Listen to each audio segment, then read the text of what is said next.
Hello, and welcome to Your New Jersey. I'm Lisa Marie Falbo. On today's show, we'll learn how to curb summer learning loss with best-in-class education. We'll also learn how Eli Lunzer Productions creates unique experiences for nonprofit events all around the Garden State. But first, Jim Raffone of Manalapan knows no limits when it comes to helping find a cure for Duchenne muscular dystrophy in honor of his son, Jamesy. He recently climbed Mount Everest with his Jar of Hope Foundation to raise awareness and funds for this terminal disease. Jim, what an inspiration you are. Well, thank you so much, and thank you for having me. So before we dive into this epic journey, I want to know all about your son, Jamesy. Oh, James, he's an amazing little boy. You'd fall in love with him the first moment you see him, and he's just got such an electric personality. He is 13 years old now. One of his most favorite things to do is play Legos and create some of the most outrageous Lego models there are. He's a little Lego engineer. He's been doing it now since he's 4 years old, so for the past 8 or 9 years now. And he holds 3 world records in creating Legos, which is something awesome, and I'm proud to share with everybody. So he created the longest Lego chain in history with his schoolmates, and they created it the fastest, and then they also created a world record by cleaning it up the fastest. But his personality is just beautiful. He's just the love of my life. When did you receive his diagnosis? So that crushing blow hit us September 13, 2013, approximately 1:45 in the afternoon. Those are moments you just never forget. My wife actually got a call from a geneticist to confirm a blood test that he had taken a few weeks earlier, that yes, indeed, he had Duchenne. But when she got that information over the phone, neither one of us knew what that word meant. So it was about 4 o'clock in the afternoon. We went up to the hospital to meet with the geneticist. And then she started to tell us the ugliness of Duchenne and what it's really like. And once you start peeling back that onion, it just stinks more and more. Duchenne muscular dystrophy has been around for 200 years. No child has ever survived. It's basically a pediatric disease. Children pass away anywhere from the ages of 8 years and older. Children usually don't live past the age of 20 to 25, but their life is basically left in a wheelchair. Usually between the ages of 9, they lose the ability to walk. About 15 years old, they're quadriplegics. Some children at the age of 17, instead of worrying about driving a car, usually live on a breathing apparatus, because they don't have the muscular strength to inflate their lungs and allow air to flow into them. And then they pass away a little bit afterwards. And this is something that we've been fighting since September 13th, 2013, every day, almost around the clock. That's just so horrible. What made you get him tested? Was he exhibiting symptoms? That's a great question. And I got to give a lot of credit to my wife and the preschool teacher that he was originally going to school, a little over 3 years old.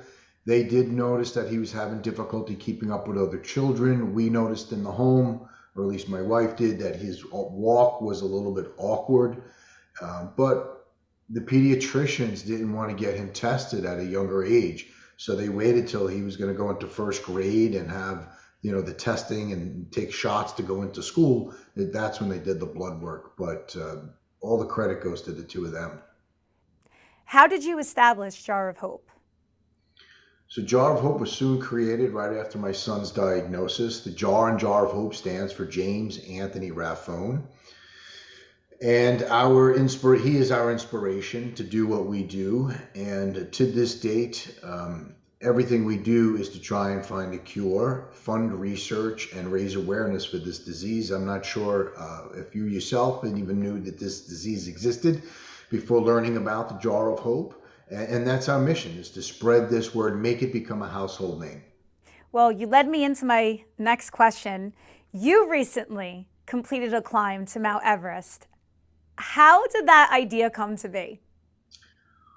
It's a twofold. So back in 2016, when September 13th came around, it's a devastating day for my family and I, but I always try to do something to turn it around and make it a positive. And we always try to do something where the world would see what we're doing as a positive. So I told my team back then I wanted to go to Everest, and they thought I was absolutely out of my mind. And my board wouldn't let me go just because they just feared for my health. But this past Christmas, a very near and dear friend of mine passed away. And we usually hold a poker event in his father's honor the weekend between the football championship game and the Super Bowl Sunday. But we wanted to give the family time to mourn his loss. But there was so much good that comes out of that day. We had to do something monumental. For me, it was to honor his memory as well as do something that is eyebrow raising for people when they hear it. Well, you look very fit. How did you train for such an epic climb? I basically it's the over the years of me doing what we do for the children with Duchenne. Me in particular, I didn't do anything special, though I don't recommend anybody listening just to get up and go to Mount Everest because I suffered every single day. And I appreciate the kind words that I'm in shape. But hiking over 80 miles, and we did it in 7 days with more than 9,500 feet of elevation gain, which is a lot. And the most important part of that is from where we are now, the saturation level of oxygen is 100% here at sea level. When you start to get up to 15,000 and above, especially at 18,000 feet, the oxygen saturation levels falls to 50%. So almost every step you take at that altitude is painful. And then when we broke a world record or set a world record as the only group ever to do push-ups at Everest Base Camp, we paid the price dearly for doing such an exerting exercise that it took us a while to recover, almost a full day. I can imagine. Well, like father, like son, right? He's in the record books with his Legos, and you are with Mount Everest. I'm trying to keep up with him. Well, how much did you raise, and where will those funds go to? Thank you for asking. So, through the efforts of Jar of Hope and our supporters over the last few years, we were blessed to meet with a manufacturer who put together a compound that has been going into children since December of 2019. We finally had enough data to support and put before the FDA, and we got an IND, an investigational new drug application, approved by the FDA, and the University of Florida is going to be hosting a 12-person or child clinical trial. So that's where all the funds that we are raising now is going towards. The university is seeking $1.5 million to put this 18-month, 12-child clinical trial together. We need $750,000 to start. Everest was kind of that kickoff to the fundraising efforts, and I'm proud to say in less than 45 days, we raised $180,000 to go towards that clinical trial. Looking ahead to the future with Jar of Hope, what other initiatives do you have in the pipeline to continue raising funds and awareness? So we have two golf outings back to back, one August 12th at Mercer Oaks. Then we have another one at Trump Colts Neck on September 13th. It's actually the day Jamesy was diagnosed. So that one I hold near and dear to me, and that is going to be an exceptional one. It's an invitation, so anybody is welcome to come to that one as well. And then what we do in September, which we have, this will be the 5th year running. We run a race in the desert. It's a 171-mile race. It's called the Grand to Grand Ultra, which means it's a 7-day event, and every day you supersede 26.2 miles. It could be 35 miles. On the third day, you run 54 miles. You have 30 hours to complete it. But what's most challenging about it is there's approximately 60,000 feet of elevation change over those 7 days, and it's a timed event. So if you don't get through portions of the day in a certain time, you're automatically what they call a DNF. You do not finish. They pull you from the course, and you have to wait back in town until the race is over. But and then we have a Krispy Kringle in December. We have a huge team every year that runs the New York City Marathon that I'm proud to put a field this year, hopefully of 40 to 50 people big. which is very exciting. And anybody who wants to come and be a part of that, you can walk it, you can run it. It's just a matter of getting to the starting line for the New York City Marathon.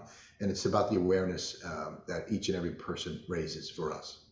You are truly amazing. Thank you so much for coming on here. We have to shout out your sister Paula for finding me on Facebook to make sure that this happened today. So thank you, Paula. Before we go, where can people find out more about you? Please go to jarofhope.org and you'll get to meet Jamesy. There's a video there on the home screen which will show you how fast this disease really takes hold of children and the devastating effects of it. So please go to jarofhope.org. Thank you, Jim. Thank you. Best in Class Education Center in South Orange aims to build better teachers and successful students, even during the summer months. Joining us now is Dr. Elisa Gardenhire. Doctor, thank you for coming on the show. Oh, it's my pleasure to be here. Thanks for having me. I don't know where you were, many moons ago when I was in school, because that math retention definitely was lost throughout the summer months. So I'm glad that you're helping students like me. So tell us what you do to help curb summer learning loss. Sure. Well, summer learning loss is when students in school in May or June, we come back in September, but we haven't done any real academic work over the summer. The studies show that kids can lose up to 40% of what they learned during the school year. So can be a big issue. And what we do, or some tips I have, at least for parents, let's think about the two main areas of learning, which are math and English, right? So in those areas, we want to make sure that we have our kids working on things in terms of mathematics, in terms of math fluency. So understanding our math facts, like our multiplication tables, or then that when we add 1 and 9, it equals 10, and 2 and 8 equals 10 too. Those kinds of things can help be building blocks that I think are really critical for kids to understand. And then I think also when we're working in the summer with kids, we want to just continue to do that kind of practice with them to make sure that they keep those skills that they're learning during the school year. I think in terms of English, we just want to read. We want to read a lot. And something I notice with kids, and parents bring their children to us here at Best in Class, is concerns about writing. So kids can be intimidated by writing. I don't know, Lisa, if you felt how you felt about writing as a young person, but making sure kids have confidence with writing, and some of that just comes from practice. So writing about what they see, what are they doing this summer, keeping a diary, all those kinds of things can help kids stave off that summer learning loss and keep them sort of engaged with their learning. So what does your organization do? I mean, those are great tips for at home, but what do you do to help students during the summer months? Sure. So we have a year-round program, which are our enrichment classes, which are small group classes. We never have more than 6 children per teacher, which is much different than they're going to find in school. So in math and English for kids kindergarten through 12th grade, we work with all ages of school children to work on their foundational skills in math and English. So we start with an assessment. All of our kids are assessed so we understand where their strengths are and where their gaps are.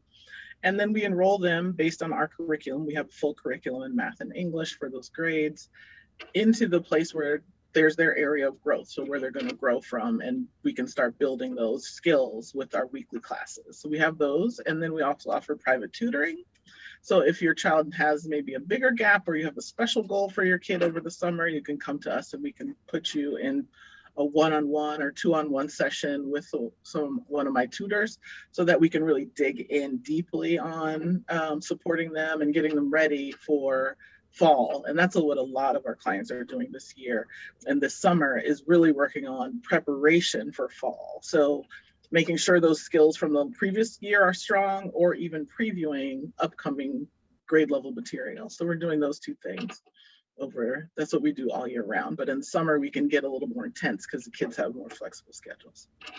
With the students coming in, what are you finding are the sore spots? There's been a lot of talk about how students are kind of behind the 8 ball with 2 years practically of virtual learning. So what are you finding?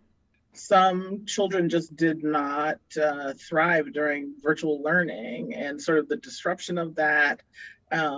we're finding children a year or more behind grade level oftentimes, and you've got to have a long-term view, because that was theoretically a long term that led to that decline in their learning or those absences of learning. So we start working with them. We set a plan with our parents. We say, okay, our goal is to get your child, for all the children that come to Best in Class, my goal for them is to have them above grade level ultimately, because when they're above grade level, the school is easy. But if we're starting from behind, then we have to put together a specific plan to get their children up to speed. And that means hitting on the key topics that are going to be the foundation stones for the things that they're going to need to learn going forward. How do you motivate students? Because summer is for fun, right? Mm-hmm. A lot of kids don't want to be in school learning. Yeah, How do you make it fun for them? I think that's a funny thing you say, because it's like, we do encounter that. Now I've got a bunch of kids and a bunch of clients who just love learning, and they like doing what they do with us, because sometimes kids can actually be bored in school. They're not motivated, they're not engaged. So, but I think part of that is messaging from parents. School and learning can't be a punishment. It can't be. And so parents have to make sure that they're talking to their kids about learning and what it means to them and how it makes them stronger, and how, sometimes we talk to the kids about Best in Class as it's kind of like going to the gym, but it's like the gym for your brain. It's the gym for your math skills or your English skills or your writing skills and that kind of stuff. You have to work out, you have to practice. Kids understand, who play sports or who are artistic, that you've got to practice to get better. And it's the same here. And so I think making sure that kids don't feel like learning is a punishment. Kids are in school 6-8 hours a day, every day, which is outside of what we do at Best in Class. So, but parents have a big role in talking to their kids about learning. And I think that's important. Yeah. We have lots of fun with the kids too, while they're learning. I don't feel like we have to slip the learning in. We're focused on the learning. But we have fun, we chat, we learn about what they're up to, what's on their minds. And they really like being able to be in person with us again, which is also a great part of what we're able to do for them. What's a typical day look like? How many hours is a student expected to be on site learning? Well, this year, in previous years, we've done camps, which have been half-day camps. We're not offering a camp this year, but we are offering our enrichment classes, which are just an hour a week. So it's not a huge amount of time. Some of our private tutoring students are doing 2 or 3 hours a week with us, but learning doesn't necessarily take a lot of time, but it takes focus, and it takes a plan and a structure and really excellent instruction, which is what we offer. How did you get involved? I know that you own the South Orange location. Mm-hmm. Tell us about your background. Well, I could go all the way back, but I won't. I'm from California originally. I moved to the East Coast to go to graduate school. I went to Harvard and got my PhD in urban planning. And then I worked as an education policy researcher for about 15 years. I wanted to be an entrepreneur the whole time. I'd run a consulting firm and done other things during that time as a researcher, working for a large think tank in New York. But in 2017, I quit because I really wanted to be an entrepreneur, and I found Best in Class. Our CEO flew out to meet me. I said, no other CEOs are flying out to meet me. Who is this person? What is this business? And I just fell in love with it. And education is in my blood, I think. So I have, my dad's mom was born in 1895, and she was a teacher. My dad is a college professor. All my mom's sisters taught. So I have teaching in my blood. I tried to resist it while I was a researcher for my career, but I came right back to it, and I love it. I love it. We are passionate about what we do. We're so thrilled to be able to help change the trajectory of kids. I've got pictures of my grand opening here on this wall, and a bunch of those kids are still with us 5 years later. So we've been at this for a while, and we just love to see the growth and really the confidence that we build in kids through our building their skills is the best part of what we do. I loved hearing that backstory. Thanks. I love telling it. Where can people find out more about you and Best in Class Education Center? Sure. So if you go to our website, which is BIC.edu, and look for the South Orange location, or you can just /South-Orange and find us, you'll get to my location, which is the one you want to find. anybody who goes there, if you fill out your parent and child information, you'll get an email back and you can get a free assessment. I offer that to anybody in your audience. If you just want to know where your child stands here at the end of the school year, no obligation. You can do an assessment online, and I will get the results and be happy to talk to you about what I see and what I might recommend for your child, whether that's with us or what you can do at home. I'm happy to do that. Dr. Gardenhire, thank you so much for being on here today, and enjoy your summer. Absolutely. Thank you so much. And don't be afraid of math. It's not scary. All right. Take good care. Thank you. Yeah. Eli Lunzer Productions creates unique experiences for charity events all across the Garden State. Joining us now is Eli Lunzer from Eli Lunzer Productions. Eli, how are you? Amazing. How are you? Thanks for having me here. Absolutely. Well, we recently met at a charity golf outing, and I was so interested in you and your business and how you help so many in the community. Tell us about what you do. Yeah, so Eli Lunzer Productions is a full-service brand marketing and event production firm concentrating on working with professional organizations, aligning them with nonprofits and professional athletes and celebrities in the community. Helping them raise awareness and much needed funds for their particular programs. How does your company raise that awareness and those funds?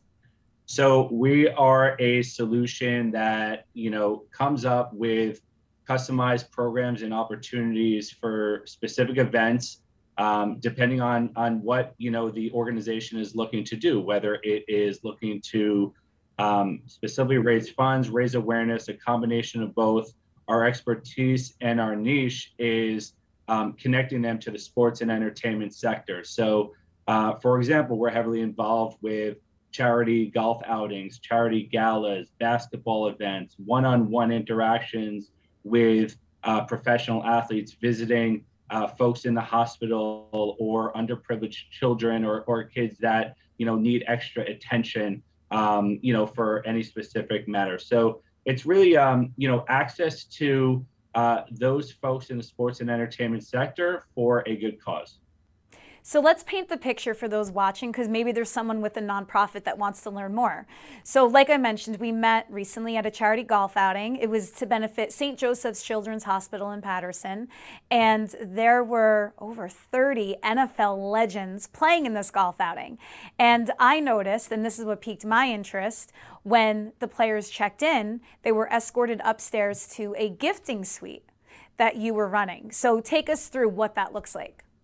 Yeah, so the gifting suite slash gifting lounge, which is something that's up and coming right now and becoming very popular within VIP events and traditional events that are bringing pro athletes and VIP celebrities to them, is an added value that we've created for the organizations that are raising funds and producing their event, but really want to tap into those VIPs to attend. So it's a combination of a thank you to those VIPs for attending, them walking away with some, really nice high-end luxury items that they might not necessarily get on their own, as well as giving the opportunity to the participating brands who are our partners to give back to the community as well. So, for instance, when we met last week, there were leather goods that were given out. There were custom denim companies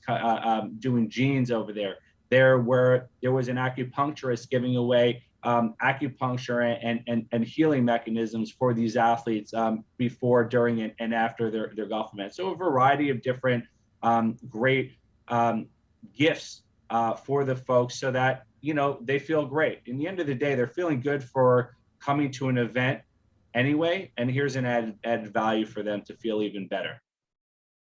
How did you get into this business?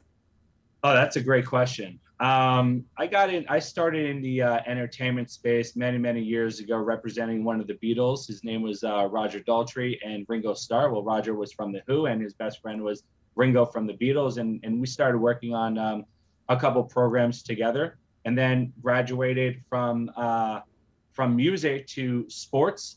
Loved sports and ultimately loved everything about a live event and entertainment as a whole. So had a couple of projects within the marketing world, within the sales world, within sponsorship, production, et cetera, and really found our niche within the community, connecting those talented professionals, whether they're athletes or performers or musicians, et cetera, with brand sponsors and the community at large. Well, I love everything that you do. It really elevates the whole experience. And again, if it could attract more of an A-list clientele to a charity event that gets the other attendees excited, it's a win-win-win across the board, and we all love that. Where can people find out more about you?